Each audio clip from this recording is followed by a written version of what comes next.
Então, inicio hoje novamente. Elidiomar, muito obrigada pelo seu convite. Nós de Tecalages ficamos honrados, né, de ter você conosco. Né? Eu sei que você é um grande admirador do nosso trabalho e a recíproca é extremamente verdadeira. Tá bom? Eu sou a doutora Viviane Miranda e hoje Teca Lives com esse grande cientista. Bom, o professor Dr. Elidiomar Ribeiro da Silva, ele possui graduação em Ciências Biológicas pela UFRJ, mestrado e doutorado em Ciências Biológicas, modalidade Zoologia, pelo Museu Nacional da UFRJ. E que saudade do Museu Nacional, não é verdade? Ele é professor associado ao Departamento de Zoologia no Instituto de Biociências da Unirio, sendo responsável pelo Laboratório de Entomologia Urbana e Cultural. Tem carreira centrada no estudo da taxonomia e biodiversidade de espécies ocorrentes no estado do Rio de Janeiro, especialmente as ordens Ephemeroptera e Niptera. Atualmente vem se dedicando aos estudos, né, das presenças simbólicas de animais nas mais diferentes manifestações culturais, com desdobramentos na divulgação científica, nos processos de ensino-aprendizagem e na preservação da biodiversidade. Faltou ainda mencionar que ele também é o editor-chefe da revista A Bruxa, que é uma revista extremamente interessante e que convido que vocês depois façam uma leitura e suas contribuições. A live de hoje tem como título Falta representatividade de Teca-Melvas na cultura pop. Então, antes de dar a palavra ao professor Elidiomar, só vou fazer uma explicação muito breve, tá bom? Só por conta dos alunos que ainda não tiveram contato. Então, meus queridos, a amebas testáceas é um grupo, né, de protistas cuja sua principal característica é a presença de uma concha ou uma carapaça, né, que a gente chama de teca. São organismos de vida livre, ou seja, que não transmitem doenças e estão presentes em uma gama de ambientes aquáticos ou que possuem algum grau de umidade, assim como podem estar associados à vegetação ciliar, a solos umedecidos, rios, zonas de estuário, manguezais. E uma das grandes características desse grupo é o seu aspecto bioindicador de qualidade ambiental da água. Então, existem diversos estudos que estão sendo desenvolvidos, principalmente no Brasil. Inclusive, o maior especialista de amebas testáceas está aqui nessa live, que é o professor Dr. Fábio Amadeu Lansactoa. E aqui na Unirio, né, nós estamos associados ao Núcleo de Estudos Liminológicos, onde lá nós estudamos as amebas testáceas do Reservatório de Ribeirão das Lajes, onde a professora doutora Cristina Vice Castelo Branco estuda todo o reservatório em todas as comunidades biológicas e aspectos imunológicos. Se vocês tiverem quaisquer dúvidas, escrevam no chat, que a gente vai redirecionando e tirando as dúvidas. Com isso, Elidiomar, passo a palavra para você e daqui para frente a palestra é sua. Eu vou silenciar meu microfone, mas qualquer coisa estamos aqui. Muito obrigado. Eu estou muito feliz, porque eu admiro demais o projeto de vocês. Admiro demais a equipe, toda a equipe da professora Cristina, da doutora Viviane, e muitos componentes da equipe passaram recentemente pelas minhas disciplinas e são todos ótimos. Aprendo demais com vocês. Adorei o convite e eu vou falar um pouco de cultura pop, de cultura em geral, e vou falar muito de como isso pode ser utilizado para a gente tornar mais agradável a divulgação da ciência, o ensino, as práticas de preservação da biodiversidade. E como eu falo muito, botei até um cronômetro para meio que me controlar. Eu vou partir para a apresentação, sempre dá uma certa tensão, porque mudou um pouquinho o Google Meet, mas acho que eu já localizei onde faz a projeção. O Meet mudou e eu estou assim, meu Deus. É. Aqui era assim, eu estou tirando prints, né? Até porque a gente faz fotografias, ao final a gente pede para todo mundo ligar a câmera para mandar para você. Mas está aparecendo, está tudo certo. Está entrando, que bom. Vamos lá. Entrou o primeiro slide, por gentileza? Sim, tudo correto, tudo certo. Isso. Eu vou começar falando de zoologia cultural, só para dizer que eu vou ampliar um pouquinho o conceito e hoje eu não vou falar só de zoologia cultural. Eu vou falar de biologia cultural. Fique à vontade, a palestra é sua. Ai, que ótimo. Bom, gente, assim, acho que antes de mais nada, o momento pede. É importante que todos estejam, na medida possível, bem, se cuidando, cuidando dos seus, que é o mais importante no momento. A gente está vivenciando a maior pandemia em mais de 100 anos, e só com as medidas pessoais de todo mundo a gente vai conseguir superar essa. E as medidas já são do conhecimento público, mas é sempre bom repetir. Ficar em casa sempre que possível. Nos casos extremos, necessidade mesmo de ter que ir às ruas, usar máscara sempre. Evitar aglomeração, evitar lugares fechados, dar sempre prioridade para lugares arejados, enquanto não chega a vacina para todo mundo. São as medidas que nós precisamos tomar para superar essa pandemia tão difícil, que, como qualquer outra pandemia, ela tem uma tremenda ligação com os animais, uma tremenda ligação com a zoologia, mas isso seria assunto para uma outra conversa. Aliás, os animais não têm culpa nenhuma da pandemia, a espécie animal que tem culpa é outra. Bom, como a doutora Viviane falou, eu sou entomólogo, trabalho no laboratório de entomologia urbana e cultural, e a minha carreira acadêmica ela é centrada principalmente em 3 ordens de insetos, as ordens Lepidoptera, Ephemeroptera, essas duas com representantes aquáticos. Então, grande parte da minha vida acadêmica foi dedicada ao estudo dos insetos aquáticos, e mais recentemente eu tenho me encantado com os insetos da ordem Hemiptera, principalmente aqueles próximos a ambientes urbanos. E, começando a falar efetivamente do tema da nossa conversa, eu projetei agora a fotografia de 3 grandes pesquisadores no campo da zoologia, figuras de notório saber e grande destaque em seus respectivos campos de trabalho. Provavelmente, entre as pessoas que estão assistindo a nossa conversa agora, se ninguém trabalhar com o campo de pesquisa desses pesquisadores, dessas grandes figuras, provavelmente não estão reconhecendo eles. Mas aí, quando eu passo a mostrar pesquisadores também, representantes também da ciência, mas que devotaram grande parte da sua vida a fazer divulgação científica, tenho certeza que está todo mundo reconhecendo essas grandes personalidades. Isso é uma pequena brincadeira que eu faço para mostrar a importância da divulgação científica, a importância de se falar de ciência com um alcance maior do que as nossas salas, nossos laboratórios, nossos espaços internos da universidade. E, enfim, atônitos, a gente percebe o crescimento de movimentos negacionistas, terraplanistas, pessoal que é contra a vacina, criacionistas, e todos esses movimentos e toda essa parte terrível que a gente está vivenciando agora, eu acho que pode ser sintetizada em um evento, que é o incêndio do Museu Nacional.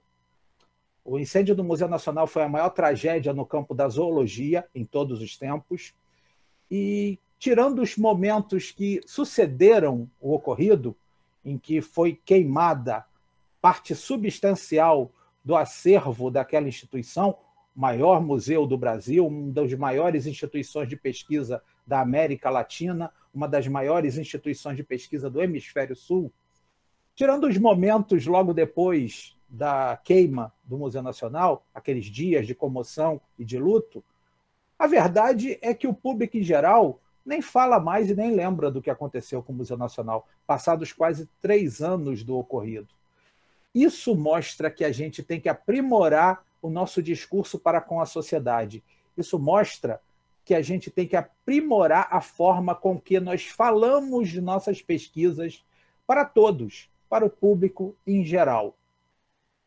O momento é terrível. O momento que o planeta vive é muito difícil, em vários aspectos e por vários fatores. É um absurdo, mas nós vemos ainda hoje pessoas se negando a receber a vacina contra a Covid-19, que representa a maior esperança da gente superar essa pandemia. No município do Rio de Janeiro, em torno de 70 mil pessoas tomaram a primeira dose e não retornaram para tomar a segunda dose no horário correto. Isso vai É devido ao negacionismo, é claro, mas também é devido à falta de uma política de esclarecimento público de que a segunda dose ela é fundamental, ela é imprescindível, ela faz parte da imunização. A gente tem uma dificuldade muito grande de comunicação. Nesses cenários, em momentos como este que a gente está vivenciando, torna-se mais fundamental ainda se falar de ciência para todos, mas com uma linguagem que todo mundo possa entender. Na minha vida acadêmica, eu confesso que eu demorei um pouco a perceber a importância disso.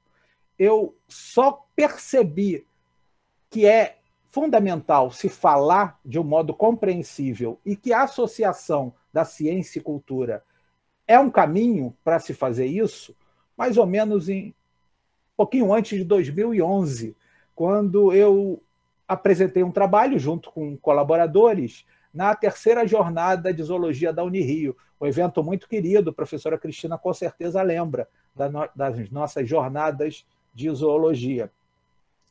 Eu apresentei um trabalho elencando os 50 personagens das editoras de quadrinhos Marvel e DC que tivessem influência, inspiração em animais e que fossem os mais representativos. 25 da Marvel, 25 da DC. No dia da apresentação do pôster, foi algo impressionante para mim. Eu não esperava isso. Um monte de gente se interessou, a receptividade foi imensa e, principalmente, foi exposto. Os pôsteres dos trabalhos apresentados no evento, eles foram expostos em um espaço interno da universidade, longe da biologia, mas com muito trânsito de pessoas da sociedade como um todo. O pôster atraiu olhares de alunos e professores de outros setores, funcionários e, eventualmente, pessoas de fora da universidade que estivessem passando ali.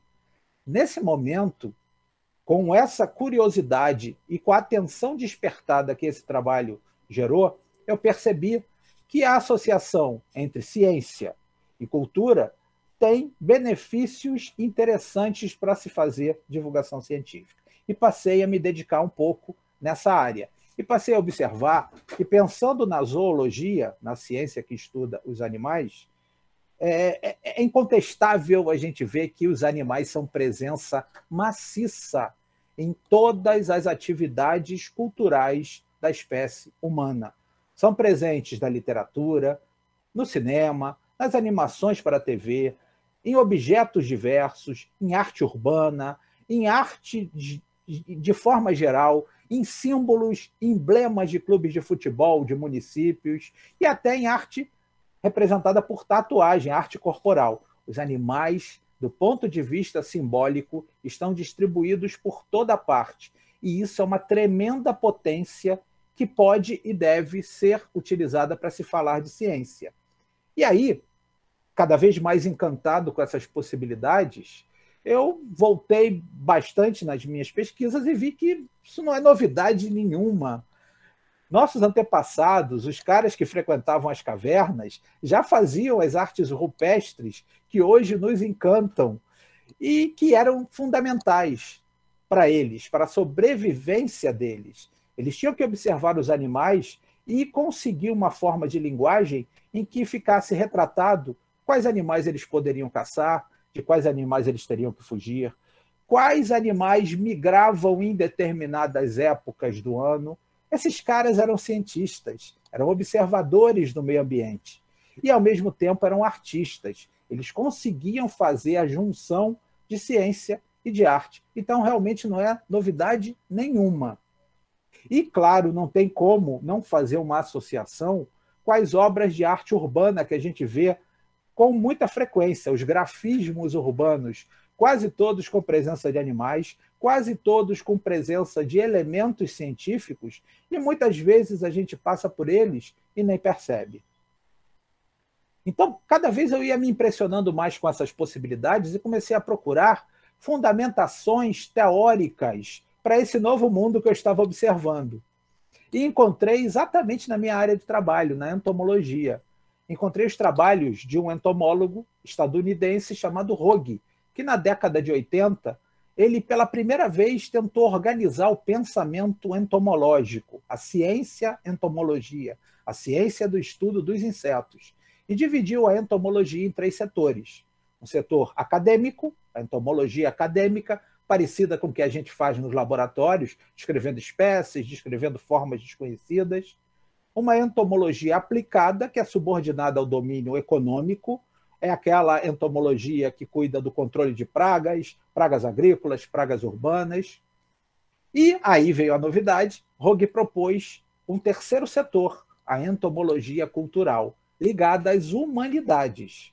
Mas ele foi muito tímido na caracterização dessa nova forma de ver a entomologia. E onde ele foi tímido, muito tempo depois, um espanhol de nome Montserrat foi escancarado e definiu a entomologia cultural como o estudo da presença e da importância de qualquer artrópode, não só insetos, em qualquer manifestação cultural humana. E exemplificou cinema, literatura, pinturas, esculturas, arquitetura, urbanismo, grafite, tatuagem, arqueologia e etc. Tem cultura e tem artrópode, não só insetos, está dentro da seara, está dentro do campo de estudo da entomologia cultural. Era o conceito que eu precisava. E aí eu participei da equipe que elevou esse conceito para incluir toda a zoologia. Definimos, então, o que seria uma zoologia cultural. O estudo da presença simbólica dos animais em qualquer manifestação da cultura. E, é claro, pensando sempre em ampliar o escopo, dá para a gente passar para a biologia. Uma biologia cultural se dedicaria ao estudo da presença simbólica de qualquer ser vivo, de qualquer entidade biológica, nas manifestações da cultura. Um campo de trabalho absolutamente inesgotável. E, evidentemente, eu vou puxar um pouco a brasa para a sardinha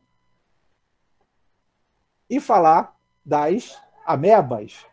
Não especificamente das tecamebas, mas dos protistas de um modo geral. A pergunta desta live é uma provocação, quer saber se as tecamebas são pouco representadas na cultura pop e na cultura de um modo geral. São muito pouco representadas. E aí a gente tem que trabalhar esse conceito. Então, esses 3 simpáticos organismos são personagens do desenho animado das meninas superpoderosas. E eu encontrei, claro, a amoeba, essa massa gelatinosa, melecoide, que faz parte aí da infância de muita gente. E não tem muito mais coisas, não. É bem rara a presença na cultura pop. E aí precisamos de projeto como Tecalages, e que faz uso de elementos lúdicos para se falar de ciência, para se falar da pesquisa científica e para se falar de um grupo taxonômico pouco conhecido do público em geral.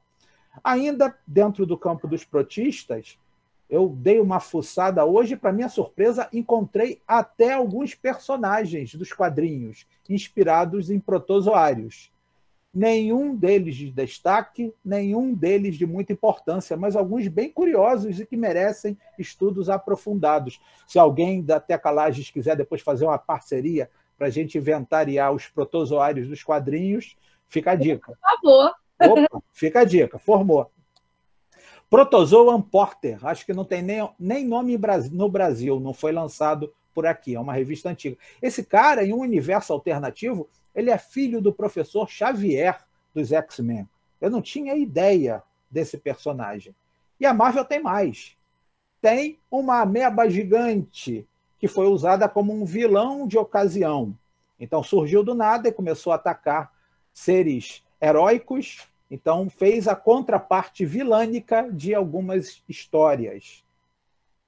E a Marvel ainda tem uma ameba-aranha, uma criatura monstruosa e ameboide feita a partir do sangue de ninguém menos que o Homem-Aranha. Olha que barato. São personagens que merecem, de fato, uma abordagem mais aprofundada para se tentar inventariar e analisar possibilidades de utilização na popularização desse grupo tão pouco conhecido do público em geral.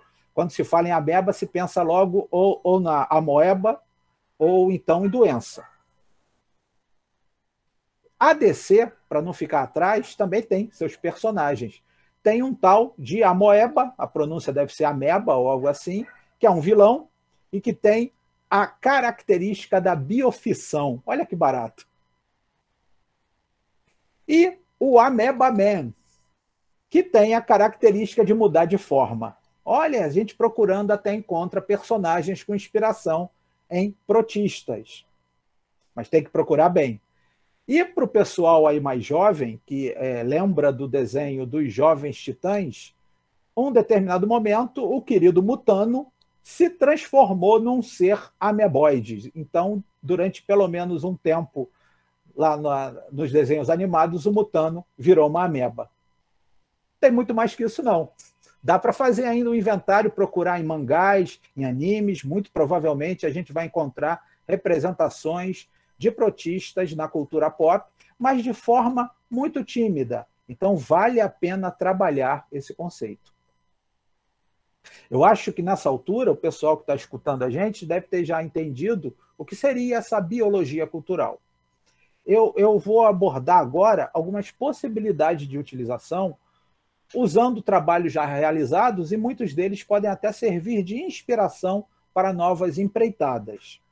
Basicamente, eu posso dizer que a biologia cultural ela serve para promover a conservação da biodiversidade e a divulgação científica, dois tópicos de grande importância. Nós podemos quebrar mitos, sem trocadilho, com isso. Nós podemos aumentar o conhecimento sobre seres pouco populares, e aqui entra a popularização de criaturas pouco conhecidas do público em geral. Os protistas, de um modo geral, as amebas e, mais especificamente, as tecamebas. É fundamental você popularizar determinados seres vivos, que são interessantes, são importantes, têm histórias legais para serem contadas. E a presença deles na cultura pode ser um elemento para facilitar esse processo. Eu posso usar a biologia cultural também para falar sobre a nossa biodiversidade. Quando a gente fala de animais e de plantas, é impressionante como as pessoas, como os brasileiros, não conhecem a sua fauna e a sua flora. Isso é um processo que vem de longe e vai demorar muito para a gente quebrar isso. Imaginem, ou seres menos conhecidos ainda, como fungos e protistas. Aí é mais fundamental ainda se fazer um trabalho de divulgação. Eu posso usar a biologia cultural para gerar um maior conhecimento, para chamar a atenção de espécies ameaçadas. Com isso, eu vou gerar na população o sentimento, a sensação de que conservar o ambiente é importante. E isso bate certinho com um dos conceitos mais arraigados em conservação, que é aquele que diz que só se preserva aquilo que se conhece. E, evidentemente, eu posso usar a biologia cultural para o ensino. Eu posso tornar mais atraentes, mais interessantes e mais interativas, mais participativas, as aulas do ensino fundamental e do ensino médio. E até no ensino superior também. Eu, no início da minha carreira como professor, eu achava que o aluno de um curso superior ele não precisava ser motivado. Até porque ele estava cursando a universidade porque ele queria, ninguém estava obrigando, ele escolheu uma área que era afim a ele, então eu não entendia por que você tinha que motivar. Mas aí, quando a gente começa a viver na universidade, a gente percebe que, às vezes, o cara fica 1 hora na fila do bandejão, com sol na cabeça, e depois ele vai, aí come rapidamente, faz aquele prato gigante, porque a fome é monstruosa, vai 1 hora sentar numa cadeira, numa sala de aula, para ficar vendo uma projeção. Então, não é fácil. Então, aí eu mudei de ideia e vi que o aluno tem que ser motivado sempre. Motivação é importante e o lúdico é fundamental para isso. Eu vou partir para alguns exemplos de biologia cultural, vocês vão me desculpar, mas enquanto zoólogo eu vou naturalmente falar muito mais de animais, até por uma questão de conhecimento mais específico dos animais. Só exemplos de como a gente pode utilizar. Eu posso usar filmes, animações, muitas delas feitas com um primor de qualidade e que podem, sim, ser utilizadas em sala de aula para realçar aspectos do ambiente, aspectos das espécies relacionadas, dos grupos ali amostrados. Então, Procurando Nemo, Procurando Dory são excelentes filmes e já há vários estudos propondo atividades relacionadas a esses filmes em sala de aula. Zootopia é outro exemplo de um filme incrível que dá para ser utilizado não só para as ciências biológicas, mas para outros campos do saber. As relações entre os personagens são sensacionais, mas pensando em ciências, pensando em zoologia, dá para utilizar para estabelecer as relações ecológicas entre os organismos e várias outras formas e várias outras abordagens. Há estudos já nesse sentido, com proposições de utilização em sala de aula. Eu, com muita felicidade, participei da equipe que analisou o filme Minúsculos. Um filme muito bonitinho, passou nos cinemas e ele é baseado numa série de televisão francesa que narra as aventuras de bichinhos de jardim, lá da Europa. Passou aqui, fez um sucesso relativo e o filme a gente analisou e viu elementos muito interessantes para utilização em sala de aula, nos diferentes níveis de ensino. Por exemplo, eu posso utilizar o fato da morfologia dos bichos ser bastante fiel. O momento que eles vão voar, a joaninha vai voar, é perfeito, ela levanta as asas anteriores e libera as posteriores para poder voar efetivamente. Super legal, tem várias cenas muito legais para utilização. Mas tem algumas cenas que não são verdadeiras do ponto de vista biológico, não representam verdades científicas. Joaninha tem filhotinhos, e os filhotinhos são cópias idênticas, só que menores, de papai e mamãe.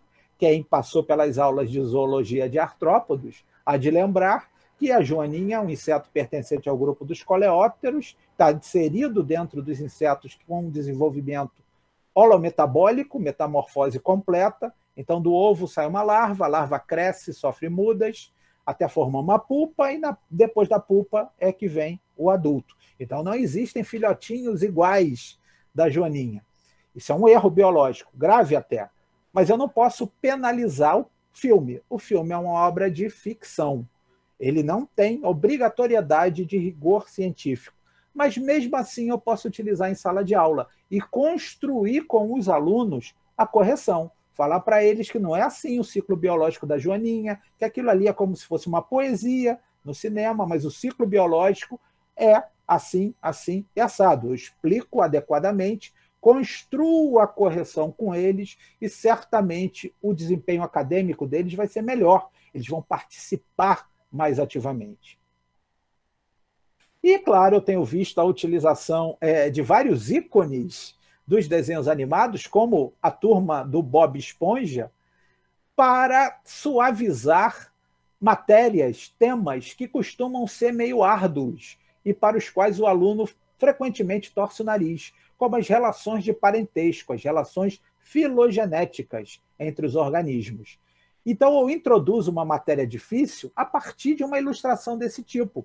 Eu suavizo o processo. Eu mostro primeiro, eu chamo a atenção da turma, eu cativo o aluno, eu trago para dentro do processo de ensino-aprendizagem e depois eu passo o conteúdo mais adequadamente. Pokémon, que é uma tremenda potência em popularização, um monte de gente gosta, um monte de gente vê os desenhos, as animações, um monte de gente joga o joguinho para celular, também é uma tremenda possibilidade de utilização.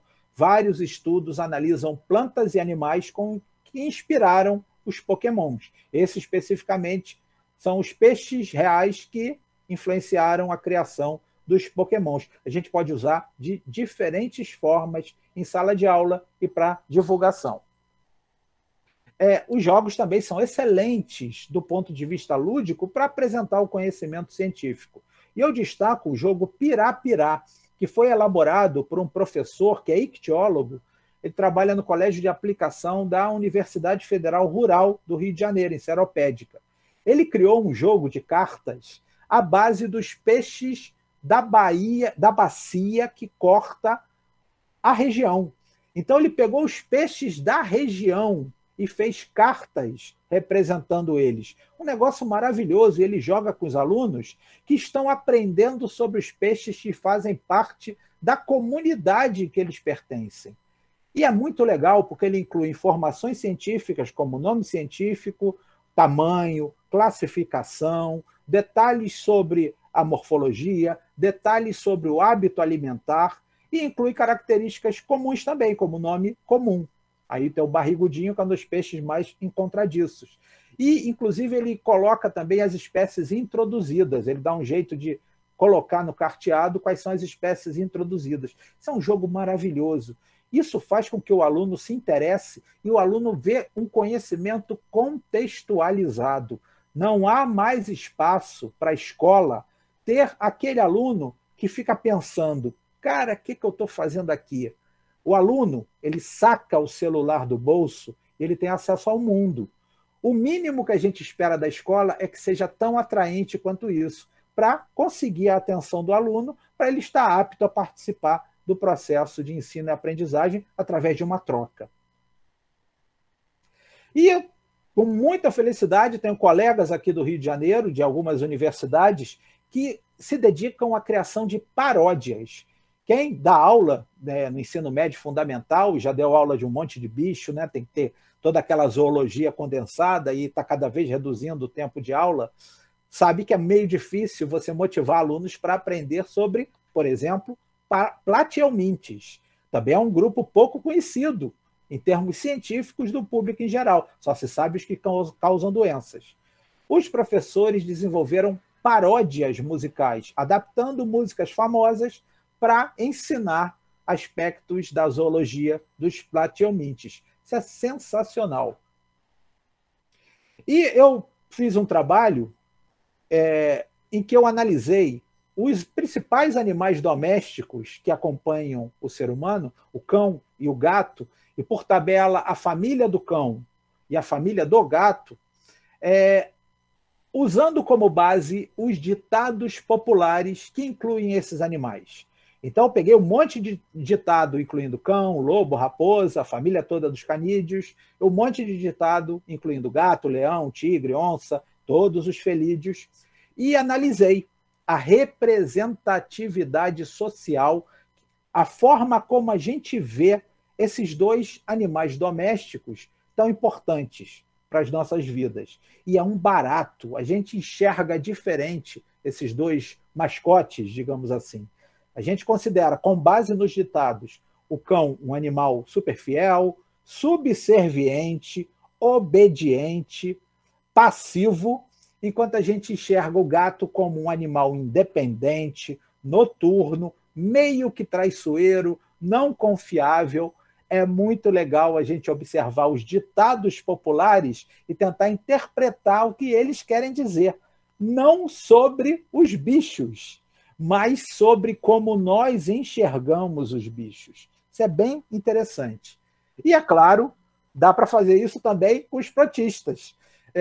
Ameba, infelizmente, é um termo que tem uma conotação negativa, é como se fosse um xingamento, é associado a um xingamento. Ah, para de falar, sua ameba. Eu tirei isso da internet agora. Até o Cebolinha está no Twitter vociferando contra o São Paulo e chamando de ameba o interlocutor. Tem uma notícia também do Corinthians, o treinador do Corinthians foi chamado de ameba, e por aí vai. E até tem um artigo que eu não consegui baixar, só consegui pegar esse print, depois eu quero até ver, que me deu curiosidade, porque junta ameba a outros xingamentos. Os animais, infelizmente, também são muito utilizados como xingamento. Então tem verme, rato, inseto, porco, baleia, por aí vai, vários animais que são utilizados injustamente como xingamento.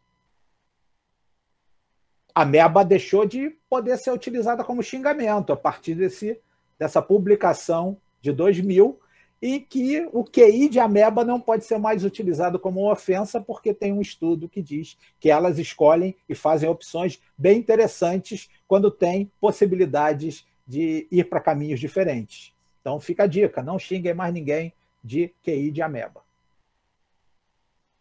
Uma possibilidade de aproximar ciência e cultura que eu gosto muito é através dos nomes científicos. Muitos gêneros e espécies, principalmente de animais, são batizados em homenagem a ícones culturais. Tem dois exemplos muito legais: o inseto da ordem Ephemeroptera, que foi em homenagem ao Darth Vader, tanto gênero quanto espécie, e uma mosca, uma mutuca, que foi batizada em homenagem à grande cantora pop, ícone cultural, que é a Beyoncé. Então tem a mutuca da Beyoncé. Diz a lenda que ela não gostou muito da homenagem. Parece que ela preferia um animal de melhor fama. Eu acho que toda homenagem é válida. Homenagem muito curiosa foi de colegas do Museu Nacional que descreveram esse inseto do grupo dos Collembola em homenagem nada menos que ao Pikachu, o Pokémon mais famoso. Os autores da espécie acharam ela muito parecida com o Pikachu e aí criaram o Dicranocentrus Pikachu. Eu acho que tem que ser muito fã de Pokémon para perceber alguma semelhança. Enfim, vale a homenagem. Não são animais apenas que costumam eventualmente ganhar nomes culturais. Esse exemplo é maravilhoso. Esse cara do centro do slide é um botânico, pesquisador, que encontrou um grupo novo de samambaias, um monte de espécie nova dentro de um gênero novo de samambaias.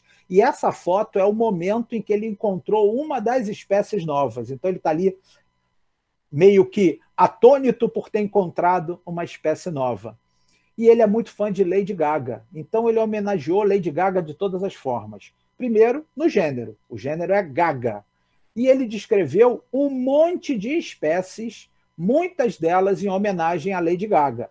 É sobrenome da Lady Gaga, nome da mãe da Lady Gaga, nome do fã da Lady Gaga.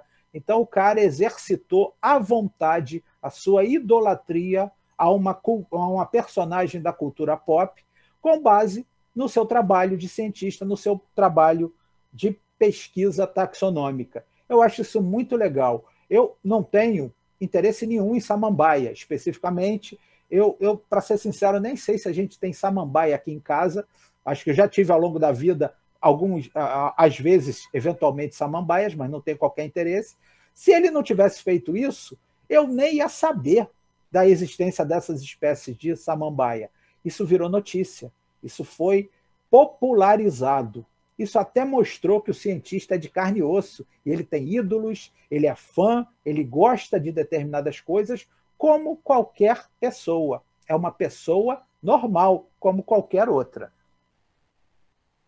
E eu defendo muito a utilização de símbolos para a preservação ambiental, e eu adoro futebol, eu tenho que falar um pouco de futebol. Muitos animais são representantes de clubes de futebol. Torcedor do Flamengo, eu adoro urubu. E vários outros torcedores têm idolatria por animais que representam os mascotes de seus clubes. Eu exemplifiquei o tubarão, que é o mascote do Londrina Esporte Clube, mas eu poderia ter usado o Parnaíba, do Piauí, e vários outros clubes que têm o tubarão como seu mascote.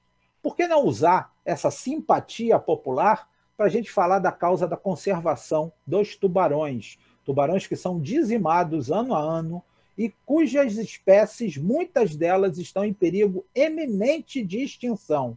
Um grupo que é muito vilanizado, graças a um filme, um filme que fez muito sucesso na década de 70, do Steven Spielberg.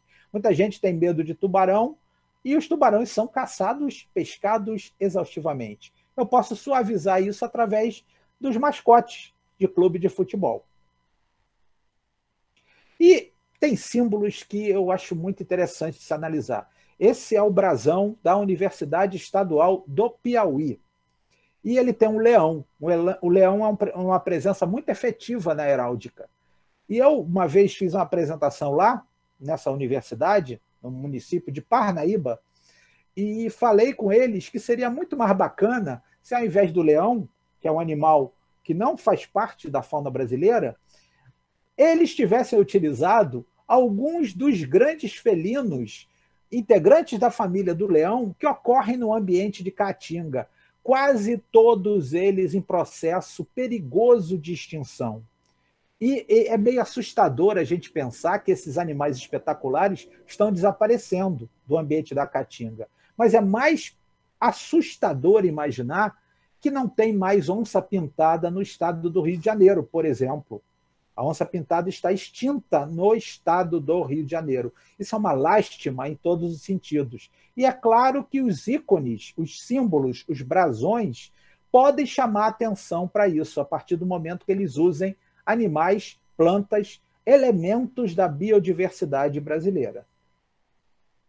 Eu, com muita felicidade, participei de um estudo que analisou os brasões municipais do Rio de Janeiro.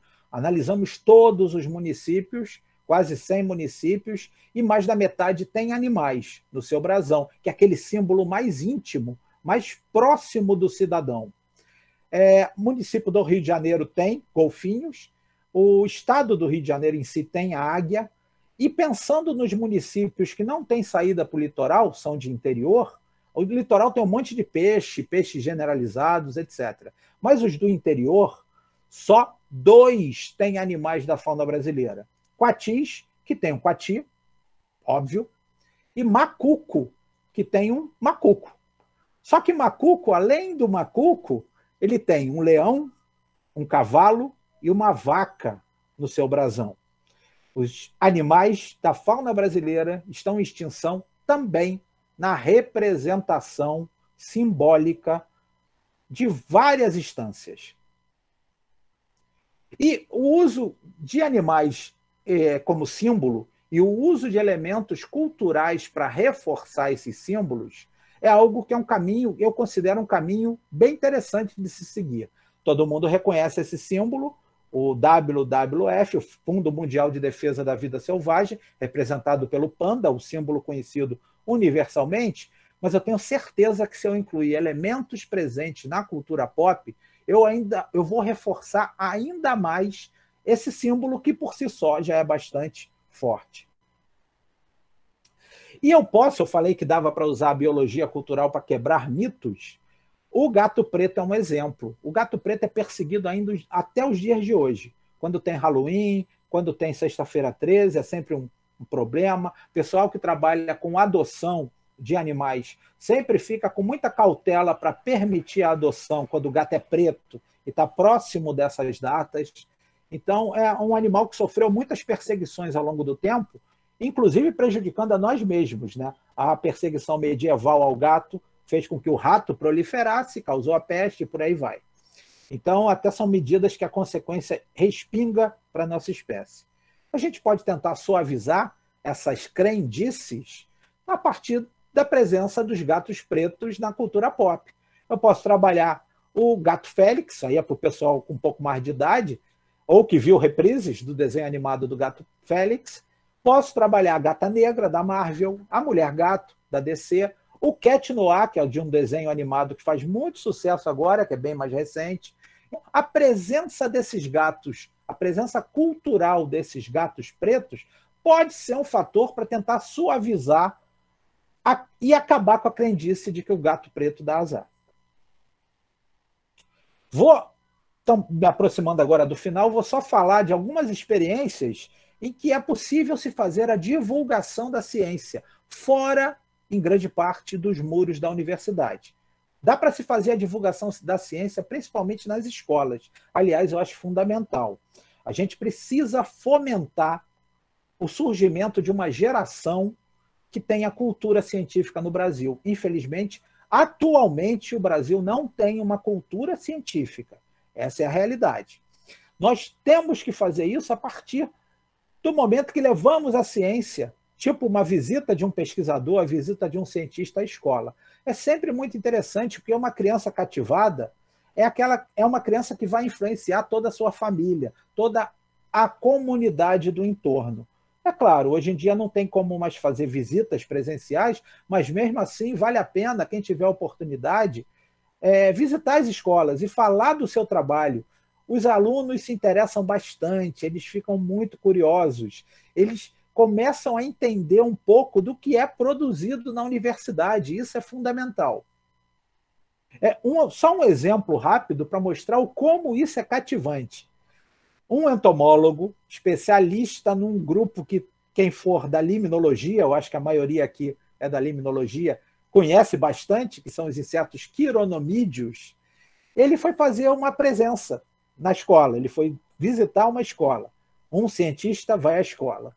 E ele conversou com os alunos a respeito do processo de criação de nomes, de descoberta de espécies novas. Isso é um assunto legal demais. Todo mundo se interessa quando sabe que tem pessoas que descrevem espécies novas. Os alunos gostaram tanto, interagiram tanto, se interessaram tanto, que esse pesquisador ele resolveu fazer uma espécie de brincadeira com os alunos.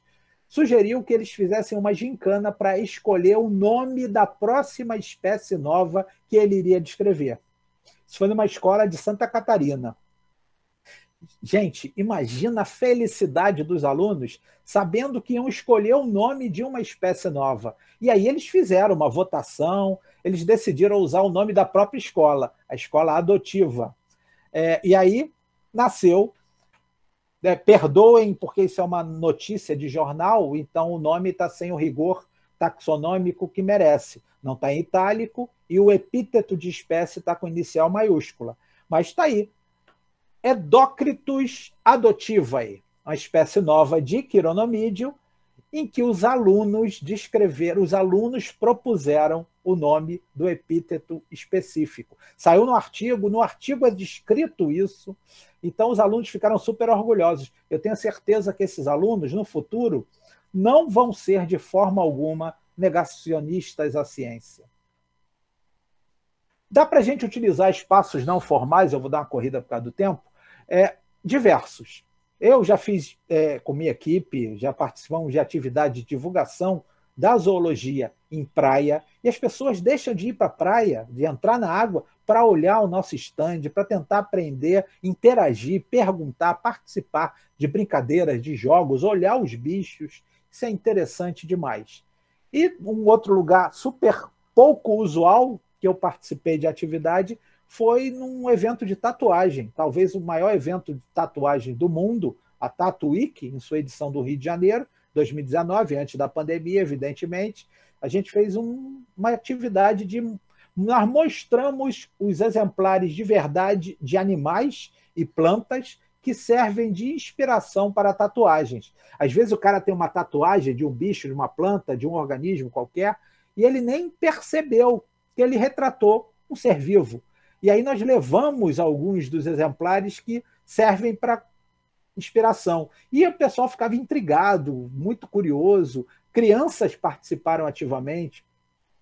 O barato é que era para a gente ficar 2 horas no evento. Era o programado. Nós ficamos 2 dias inteiros. Tamanha a atenção que despertou no público. E, evidentemente, os eventos científicos. Eu e minha equipe, com muito orgulho, organizamos o Colóquio de Zoologia Cultural. É um evento que se realiza desde 2016, um dia por ano inteiro, para a gente debater a presença dos animais na cultura. Infelizmente, a última edição teve que ser online, né, uma exigência do momento, mas foi muito legal também, foi no YouTube, todos os vídeos estão disponíveis lá. Tivemos a felicidade de receber um vídeo do projeto Tecalages, então é um dos vídeos constantes que fazem a composição do nosso elenco. É um material, um conteúdo maravilhoso, convido que vocês deem uma olhada. Se der uma busca no YouTube, Colóquio de Zoologia Cultural, aparece logo o nosso canal, e tem material impressionante. E a gente tem um evento um pouco mais amplo, no seu espectro, que é a Mostra de Biologia Cultural. Não é só zoologia, agora inclui toda a biologia. E ela costuma ser temática, não tem uma sazonalidade definida. Ano passado, por exemplo, nós realizamos 5 edições, 4 delas online. E os temas são muito legais. O primeiro foi sobre taxonomia, o segundo foi sobre flor, e foi muito bonito. É impressionante a presença cultural da flor. Tem que fazer um sobre os protistas, de repente. Acho que é uma ideia, juntar talvez com outro grupo pouco representativo, pouco conhecido, muito representativo, mas pouco conhecido, talvez fungos. Acho que vale uma possibilidade. Essa foi a nossa última edição presencial, em fevereiro, exatamente antes da pandemia. começar a se intensificar, nós realizamos na Fundição Progresso e estudamos a presença de animais, plantas e qualquer ser vivo no carnaval. Foi muito, muito bonito. E depois migramos para o mundo remoto. Todas as edições sequenciais foram realizadas no Facebook, o que é bom também, porque elas ficam disponíveis para sempre. Então é só buscar os eventos, os trabalhos estão lá, os pôsteres estão lá, comentários, interação, está tudo disponível ao alcance do clique a qualquer momento. Na mostra, a gente sempre bota o resumo e o pôster. Tudo disponível online no Facebook. Essa foi uma das edições do ano passado, essa foi sobre as festas juninas. Está fazendo um ano agora. Tivemos festa junina, sim, no ano passado, ainda que virtual, este ano também. Essa foi a penúltima edição, falamos das festas de primavera, a presença simbólica efetiva de animais, plantas, fungos, seres vivos em geral, nas festas relacionadas à primavera. Eu tenho também, sou editor de um fanzine chamado Homem-Leoa, em que a gente procura falar de ciência de modo super suave. A grande pretensão é falar de ciência sem que as pessoas percebam que está se falando de ciência. Então a gente usa e abusa do lúdico, das artes. Eu me aproveito do fato de muitos dos nossos alunos serem extremamente talentosos no desenho. Então, frequentemente tem ilustrações maravilhosas no fanzine. Está disponível online, não tem mais a distribuição em papel por conta do momento, mas está lá no Facebook. Se der uma busca por Homem-Leoa, ele aparece logo também. E com muita felicidade, no início da pandemia, eu fui convidado a ser colunista do Fauna News, que é o maior portal de defesa da biodiversidade no Brasil, um dos maiores portais. Eu tenho uma coluna mensal em que eu falo de insetos. E, claro, eu sempre procuro puxar um pouco para o lado cultural também, para tentar fazer um texto palatável, compreensível para todos os públicos, não só para o público acadêmico ou para o público que é acadêmico, mas é de outras áreas do conhecimento, mas para todo mundo mesmo. O objetivo é popularizar os insetos e a presença dos insetos em todos os lugares. Divido a coluna com o pessoal que escreve sobre aranhas, ao pessoal do INPA, da Amazônia, e que também tem essa visão de falar sobre aranhas de modo popular e muitas vezes associado à cultura também. E, claro, a Viviane mencionou no início, eu com muita felicidade, com muita honra, sou editor adjunto da revista A Bruxa. A Lucy, a minha esposa, minha companheira nessa jornada pela biologia cultural, pela zoologia cultural, ela é editora principal. A Bruxa foi criada em 2017 e tem o objetivo de publicar artigos que tenham uma interface, uma associação entre ciência e cultura. Não é só zoologia, é qualquer área da ciência, se tiver uma relação com a cultura, está dentro do nosso escopo. E a gente usou como nome um inseto que representa essa mistura cultural, que é essa mariposa maravilhosa, que é a Ascalafa odorata, que sofre a maldição de ser considerado mau agouro. Então, é uma mariposa que, quando entra nas casas, tem uma lenda nefasta que diz que vai morrer alguém da casa. E a única forma de não morrer, parente ou familiar, o morador da casa, é você antes matar a mariposa. Claro, isso é extremamente danoso para os estoques populacionais desse inseto tão bonito, tão interessante. Não pensamos duas vezes e usamos a bruxa como nosso nome, nosso emblema, nosso objetivo acadêmico. E até o nome bruxa carrega uma conotação tão interessante, porque representa também o conhecimento preponderantemente feminino, um conhecimento que foi perseguido ao longo dos séculos. As mulheres, enquanto mantenedoras do saber, foram perseguidas por gerações. E, para não ficar muito em zoologia, vou falar de 3 artigos rapidamente publicados em A Bruxa. Um pesquisador do Rio Grande do Sul fez um trabalho sobre cactos e plantas carnívoras como inspiração para pokémons. Foi muito legal. Um grupo de pesquisadores taxonomistas de botânica eles descreveram algumas espécies de determinados gêneros pouco conhecidos. E aí, como forma de popularizar essas descobertas, popularizar os grupos taxonômicos que eles estudam, eles criaram, propuseram, bolaram pokémons. Não são pokémons de verdade, né? Não são os pokémons originais. São fakemons, como se fossem pokémons de fãs.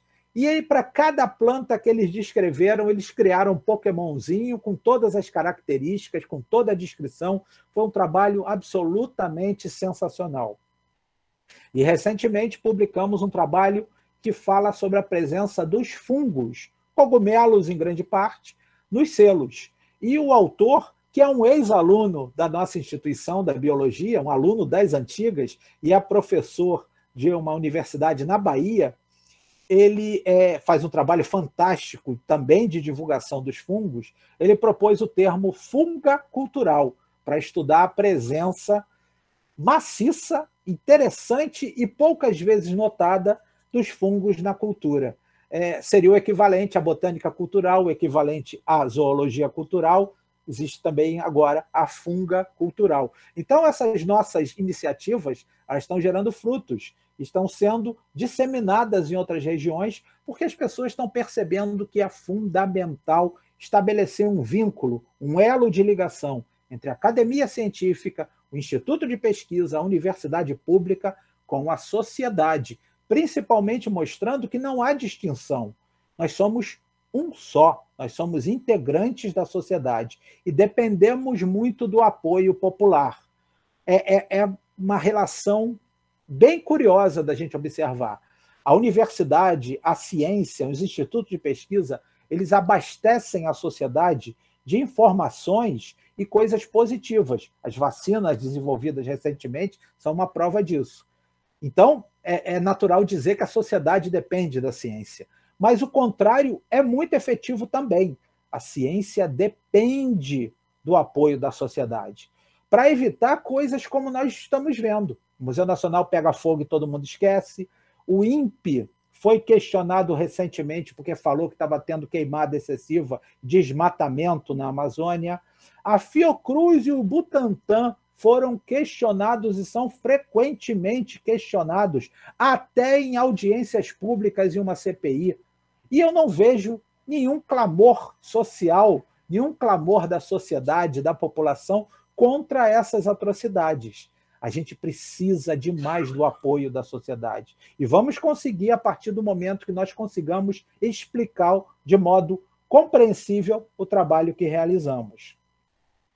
Ainda para finalizar a questão da bruxa, a gente recebe trabalhos de todas as ciências, desde que associadas à cultura, vai desde botânica cultural, divulgação científica, ensino de biologia e ciências, etnobotânica, etnozoologia, paleontologia cultural, preservação ambiental, zoologia cultural, sempre com uma vertente cultural. Isso daí é uma exigência pétrea para a submissão dos artigos à bruxa. Convido que vocês dêem uma olhada, o elenco de artigos é maravilhoso, eu tenho um orgulho danado dos trabalhos que foram publicados com a gente.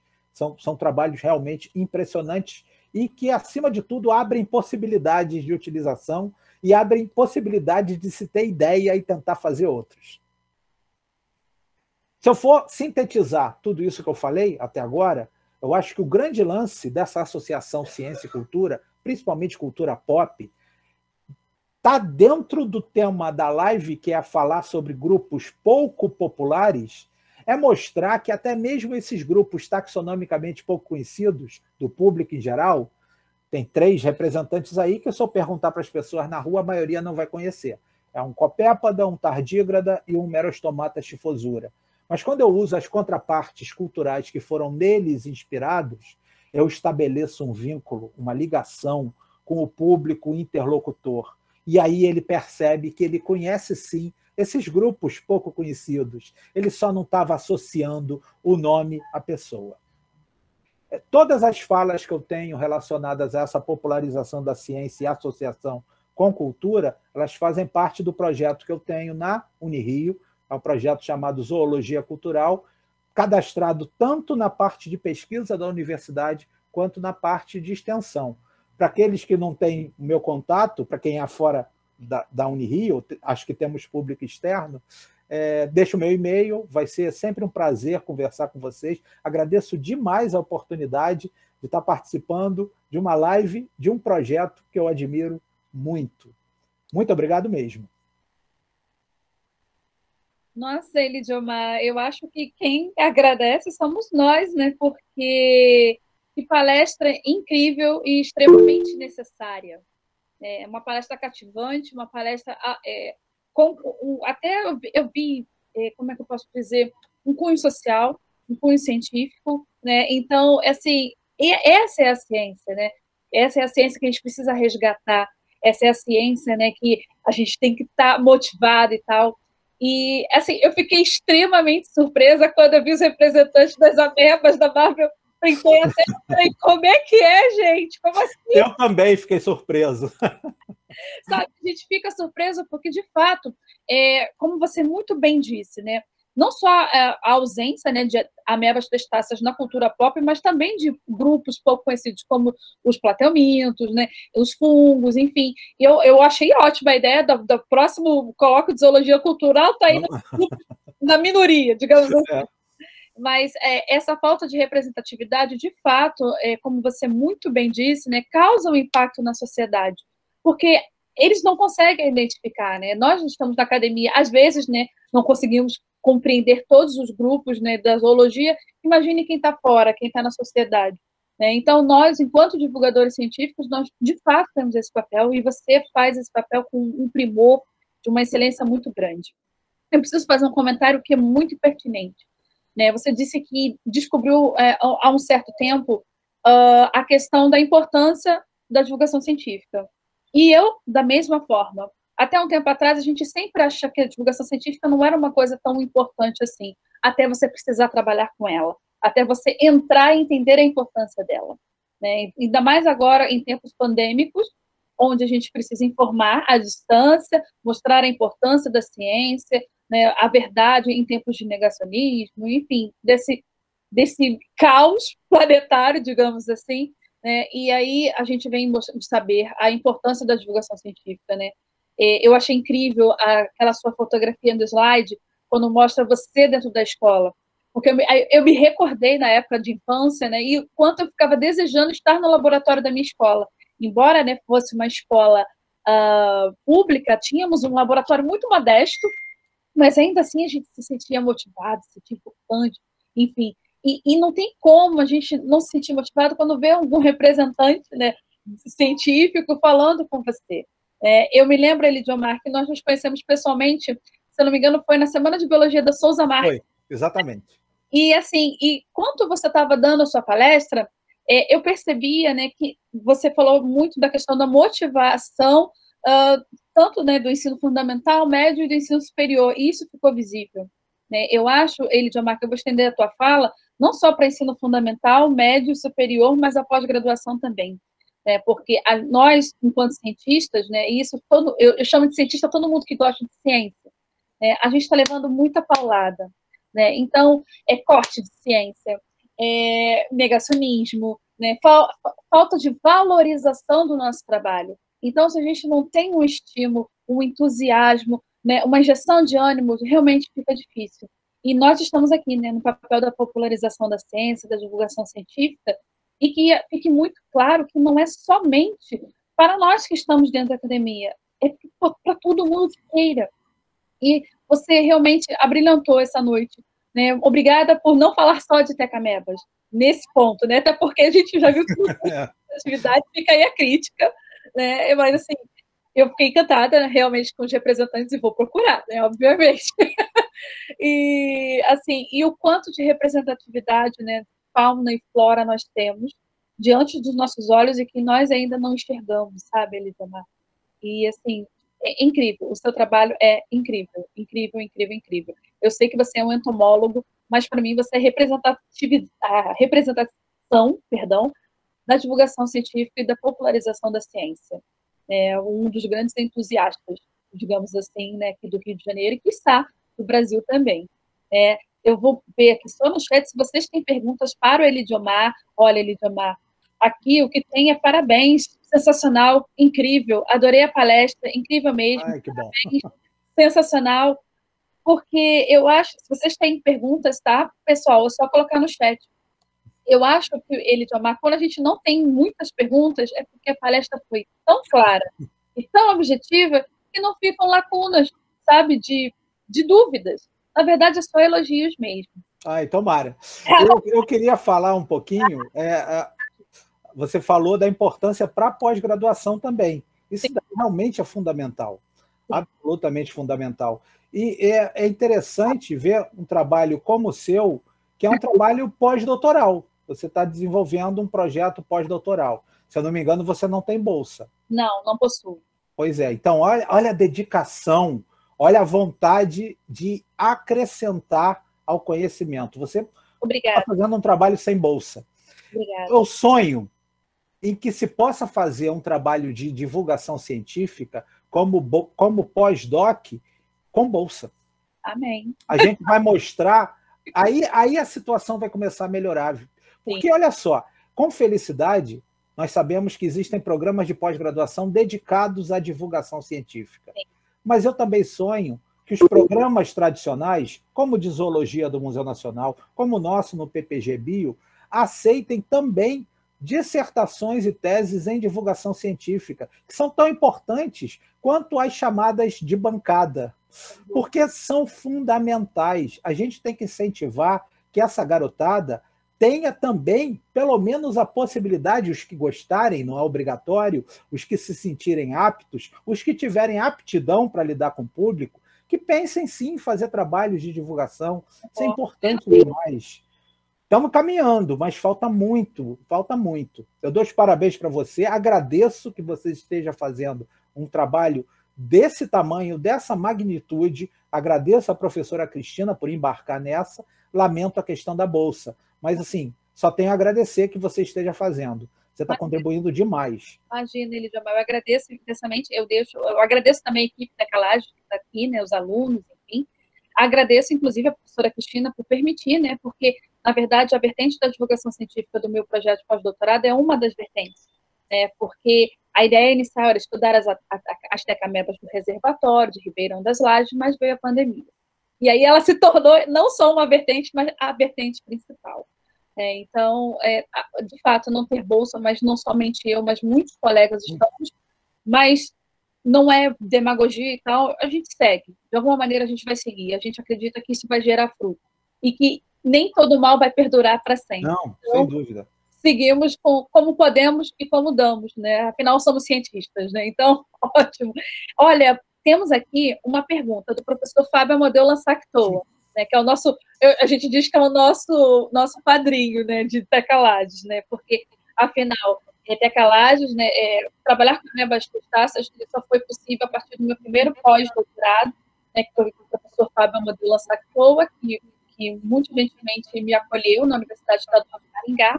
Tivemos problemas, inclusive, também com bolsas já naquela época, e com a crise hoje, né, que permite que a gente siga, enfim. Então, eu tenho muita estima por esses dois pesquisadores, além de você também e de muitos outros. O professor Fábio Amadeu Lansactoa lhe pergunta: por que a divulgação científica ainda é pouco incentivada na academia?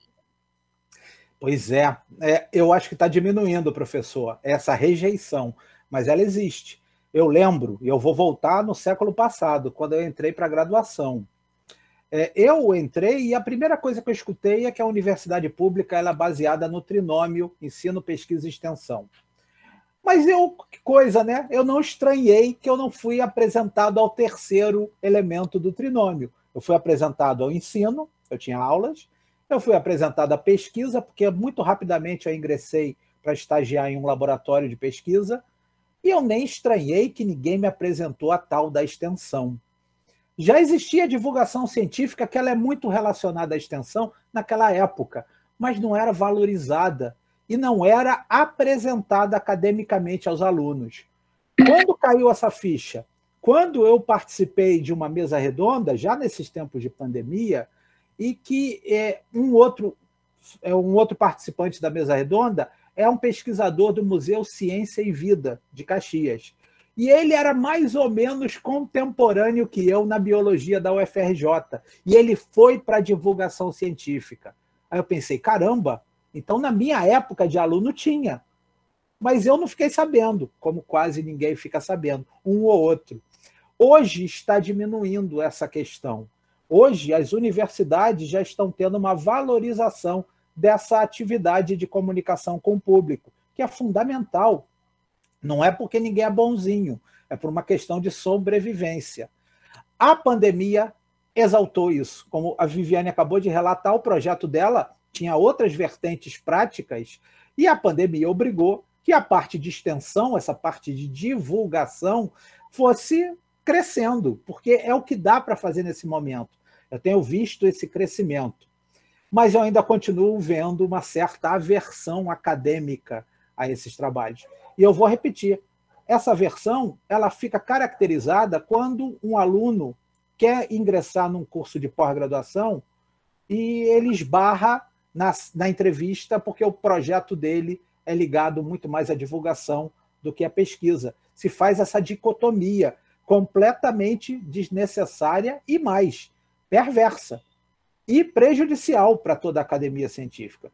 Eu conheço, gente, aluno que cursou mestrado no Museu Nacional, fez um trabalho de uma dissertação maravilhosa, mas ele ficou 2 anos sem receber bolsa. Por que ele não recebeu bolsa? Porque ele tirou 0 na entrevista, porque o projeto dele era quase todo de divulgação científica. Isso diz tudo. Eu espero que melhore, eu espero que todo mundo, meio que na marra, tenha percebido que é fundamental a gente comunicar, é fundamental a gente pensar, é fundamental ter disciplina, divulgação científica como obrigatória nos cursos de ciências biológicas, e não tem. Tudo graças à pandemia, a gente está tendo que se virar. E vamos tentar aprender com isso. Muito obrigado pela pergunta, professor. Eu também me questiono sempre isso. Nós nos questionamos, né, Elidiomar? Não tem como a gente não questionar esse assunto, né? Ele é bem delicado. Obrigada, professor Fábio, pela sua pergunta. Rafa, você gostaria de perguntar? Você pode abrir o microfone, tá bom? Aliás, qualquer um de vocês, tem que se apontar. Pode abrir, Rafa. Boa noite, Viviane, tudo bem? Estão me ouvindo bem? Ouvindo bem. Boa noite, professor. Bom ver você, bom ver que você está bem. O Elidiomar é uma pessoa que tem uma história bem relevante assim, na minha graduação, foi da minha banca, fizemos coisas juntos também. E é uma pessoa que se posiciona também politicamente, deu para ver na palestra, um indivíduo, assim, um cidadão completo, né? Assim, faz ciência, divulga e atua instigando as pessoas a fazer também. Você falou desse menino que identificou essas espécies com a Lady Gaga e tudo mais. Eu lembrei de um trabalho aqui na Federal da Bahia que identificaram uma espécie nova de crustáceo, não sei se foi um anfípode, e colocaram o nome da Marielle. Sim. É uma forma muito, muito interessante de mostrar que a ciência está prestando atenção nas coisas que são alheias ao mundo científico, né? E é importante também ter um feedback assim das duas partes.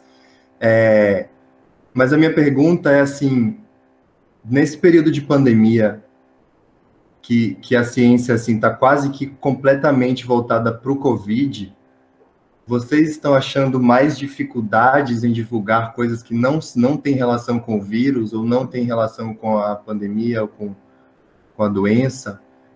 Ou vocês estão achando que está tudo... A atenção das pessoas, eu acho que talvez fique mais difícil, né, de querer prestar atenção em outra coisa que não seja isso, que está afetando tanta gente ao mesmo tempo.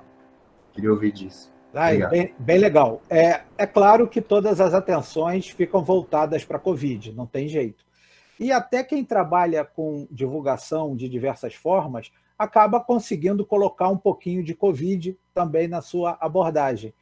Eu, por exemplo, já escrevi na minha coluna sobre a ligação entre os insetos e as vacinas em desenvolvimento. Foi um dos temas que eu abordei. O que me incomoda, Rafael, na verdade, não é nem essa superexposição da Covid, que eu acho absolutamente normal e compreensível. O que me incomoda é a falta de engajamento que eu ainda observo em termos de compartilhamento de conteúdo científico. Então, a gente está numa live relacionada a um projeto que faz um trabalho sensacional de divulgação. Mas eu não sei, não entendo, não acompanho os números, mas outros projetos similares, às vezes, têm 300 compartilhamentos, 100 compartilhamentos. Agora, a notícia da Ilha de Caras, ou da ilha lá de Fernando de Noronha, que foi o artista tal, com o artista tal, traindo o marido, traindo não sei quem, não sei o quê, tem milhões de compartilhamentos. Isso é um negócio que me incomoda um pouco. Sabe por quê? E eu falo isso com meus alunos. Porque eu até entendo que chega um momento que a pessoa quer a fofoca é importante pra caramba para a evolução humana, tem estudos que dizem que nós somos o que somos, e nós desenvolvemos pra caramba o cérebro e as funções cerebrais e cognitivas a partir do momento que a gente começou a fofocar e ficar de olho no vizinho, e não só no nosso clã. Tem sentido, então eu vejo sentido nesse processo. Mas o que eu não vejo sentido é a falta de engajamento dos nossos. Mesmo entre os alunos da graduação de um curso de ciências biológicas, às vezes eu vejo pouco compartilhamento, às vezes eu vejo um vídeo legal no YouTube que fala uma informação interessante, eu faço questão de compartilhar. E eu falo isso sempre com os meus alunos. Nossa, compartilha aí 5, 6 vezes por dia conteúdo que você acha interessante. E todos ficam balançando a cabeça sem responder e não mudam o seu comportamento. Eu acho que a gente precisa se entender. O que faz... Eu já perguntei até para minha filha, alguma vergonha você compartilhar alguma informação científica? Você vai estar pagando mico? Eu quero entender por que se faz tão pouco. Então, a Covid chama atenção, mas os outros, o que me chama atenção negativamente é essa falta de engajamento. A gente tem que começar a vencer essa barreira. O meu sonho, Rafael, quando chega Big Brother, época de Big Brother, que eu gosto também de acompanhar, aparece sempre alguém falando, eu queria um filtro de Facebook. Eu sou meio velho, eu sou do Facebook, eu sei que é uma rede que está cada vez menos usada, eu vou ficar no Facebook como exemplo. Eu queria um filtro de Facebook que bloqueasse os assuntos de Big Brother. E eu acho que até tem. Aí chega o Campeonato Brasileiro, que eu adoro também, porque eu adoro futebol, e aí tem sempre alguém que fala, eu queria um filtro de Facebook que bloqueasse as notícias de futebol, não aguento mais de futebol. Eu queria, de coração, que existisse um filtro que bloqueasse notícia e compartilhamento de ciência. Estranho, né? Mas eu explico. Isso ia significar que ia ter tanto compartilhamento de ciência, tanto compartilhamento de informação científica, que ia incomodar uma outra pessoa, a ponto de quererem um filtro para bloquear. A gente não tem esses compartilhamentos, a gente não tem engajamentos. E aí é algo que eu realmente gosto de provocar os alunos e tentar entender, e até agora não consegui. Eu acho que esse é o ponto que tem que ser debatido. Conteúdo excelente, de qualidade, no YouTube, no Instagram, no Twitter e no Facebook mesmo, e é pouco a gente repercute muito mal. Do ponto de vista político, eu acho que todo mundo tem que se posicionar politicamente. Acho que o momento, sinceramente, não é um momento fácil. Agora, eu vi que na última eleição teve uma candidata da ciência no estado de São Paulo e perdeu. Olha, um candidato que representa a ciência, ele deveria ter os votos das universidades, dos institutos de pesquisa, pelo menos eu penso assim, para ter um representante. A gente não tem a bancada da ciência, olha isso. Existe a bancada do boi, existe a bancada da bala, existe a bancada da Bíblia, mas não existe a bancada da ciência. Isso é muito grave. Aí o resultado é o quê? É ficar uma CPI inteira falando de cloroquina. Cloroquina não serve para Covid, isso aí é líquido e certo. E fica nisso, porque as pessoas não se convencem. Precisava de uma bancada da ciência. Só vai precisar com o engajamento da universidade, do Instituto de Pesquisa, para compartilhamento, para mostrar o conteúdo que é produzido, tanto quanto as outras notícias. Covid, eu acho até que diminuiu, porque as pessoas estão meio que ligaram o famoso botão do dane-se. Deixa para lá. A gente está vendo nas ruas o resultado. As pessoas cansaram do vírus, o vírus não cansou, infelizmente, da gente. Então, o compartilhamento, o engajamento para a notícia de Covid diminuiu muito. Mas os outros segmentos da ciência não foram beneficiados com isso, não, com essa diminuição. Eu até faço um apelo, tem muito aluno de graduação aqui, pensa nisso. Pensa, vale a pena 1, 2, 3 compartilhamentos por dia? Compartilha e comenta, chama seu colega, chama seu familiar, chama seu amigo, explica que é importante esse conteúdo. Eu acho que esse é o ponto que vale a pena ser debatido. Ainda vamos ficar na pandemia, a realidade é essa, por um bom tempinho. Dá para a gente tentar incrementar esse lado. Rafa, de fato, é muito difícil quando, de fato, houve um boom, né, digamos assim, de páginas, vamos dizer assim, que falem sobre Covid. Não que isso seja ruim. Eu acho que a população, de fato, precisa estar esclarecida. Mas a população, para estar esclarecida, ela tem que querer estar esclarecida. É isso que o Elidiomar também está batendo na tecla. Nós compartilhamos informações e hoje, que bom, né, que nós temos um tom também de páginas de divulgação científica. Por exemplo, você da bioinvasão, é isso? Como é que é o nome do seu, Rafa? Ecológico? Aquatic Invasions, no Instagram. No Instagram. Pode botar seu arroba aqui, Rafa, para o pessoal também, se tiver conhecer. Já vou seguir. Exatamente.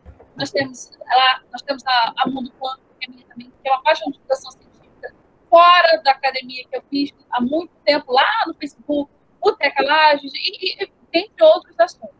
Sendo que o que eu percebo que as pessoas só procuram a divulgação científica dos seus nichos, sabe? Então, por exemplo, eu leio as suas publicações, porque são interessantes, dentro da sua página, porque eu me interesso, mas também tem uma relação, né, com sua área de assunto.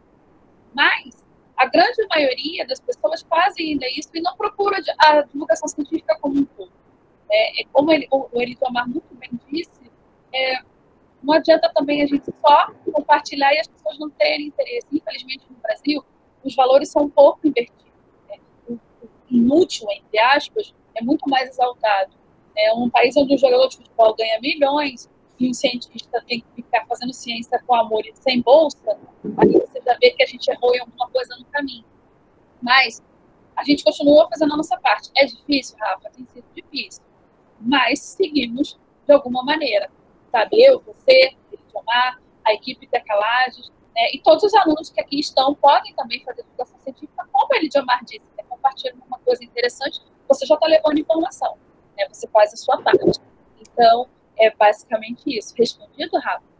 Sobre isso que você falou, Viviane, eu acho interessante um problema que aí até de repente outros professores aí, o Fábio, a Cristina possam falar sobre também, e o Elidiomar também. O que vocês acham? Porque isso que a Viviane falou eu acho interessante. Assim, eu sou da limnologia, então eu vou buscar conteúdo de divulgação da minha área ou fazer só da minha área. Eu acho que isso vem de um problema que eu acho que tem muito desde a graduação e na pós também, que assim, o aluno ele se abstém de falar, de comentar sobre um trabalho, se o trabalho não for exatamente com o bicho que ele trabalha desde sempre. Sim. E acaba que o método científico e o pensamento crítico é como se ele não tivesse essa capacidade, ele não tivesse aprendido isso. Então eu só comento um trabalho se o trabalho for de copépode, porque eu só trabalho com copépode. E aí, se o trabalho fizer a mesmo approach ecológico com um outro bicho, eu já não sei falar. Concordo com você. Você quer comentar, Elidiomar? Eu concordo. Já estou seguindo o Rafael. Já procurei lá no Instagram, já estou. Obrigado. Eu acho o seguinte, quando você lê e quando você compartilha, também não quer dizer que você vá ser uma autoridade naquele tema. Não é obrigatório. O compartilhamento e a leitura, eles são muito mais uma aproximação. E eu acho isso interessante. Eu sou curioso em todos os aspectos relacionados à ciência. Claro, não dá para ler tudo, mas às vezes, mesmo não lendo, eu vejo um tópico curioso, dou uma olhada por alto, isso já é suficiente para eu ver que é um conteúdo legal e compartilhar. Eu acho que esse engajamento, de certa forma, está faltando. Rafael tem razão, a gente tem muita questão da bolha, né? Se fala da famosa bolha das redes sociais. Nós temos uma bolha da ciência, a bolha acadêmica, a bolha da universidade e as mini bolhas de cada tema de praticamente cada laboratório. A gente tem que vencer essas bolhas. O meu objetivo, quando eu falo alguma coisa relacionada à popularização de um grupo que eu esteja estudando, alguma coisa assim, não é que as pessoas entendam daquele grupo. Não vai ter como, mas que elas entendam a importância de se trabalhar com aquele grupo. Eu acho que esse ponto é muito importante, da gente tentar bater na tecla. É para o pessoal entender, o que os caras estão fazendo tem uma relevância danada, inclusive em termos de pesquisa de base. Olha que coisa bizarra, a gente tem 1 ano e meio de pandemia. Até hoje não se sabe qual foi o bicho, o intermediário da migração eventual do coronavírus do morcego para o ser humano. Se é que é morcego, que também ainda não está provado. Falta de pesquisa de base, falta de pesquisa taxonômica, falta de identificação das espécies e acompanhamento de ciclos biológicos comuns, de espécies que são comercializadas. Ninguém está falando de espécie diferente, não. É bicho que se encontra em mercado, sendo vendido lá na China, na Ásia, de um modo geral. Poderia ser na África, poderia ser na América do Sul. Quantos e quantos mercados clandestinos nós temos aqui? Vide a Feira de Caxias e de venda de animais silvestres. São animais que o ciclo biológico é desconhecido, a ponto da gente não saber qual foi o tal intermediário que passou, teoricamente, o vírus para o ser humano.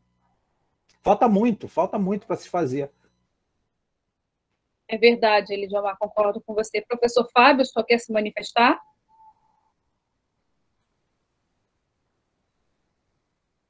Não, Vivian, acho que o professor já respondeu e Rafael comentou muito bem também.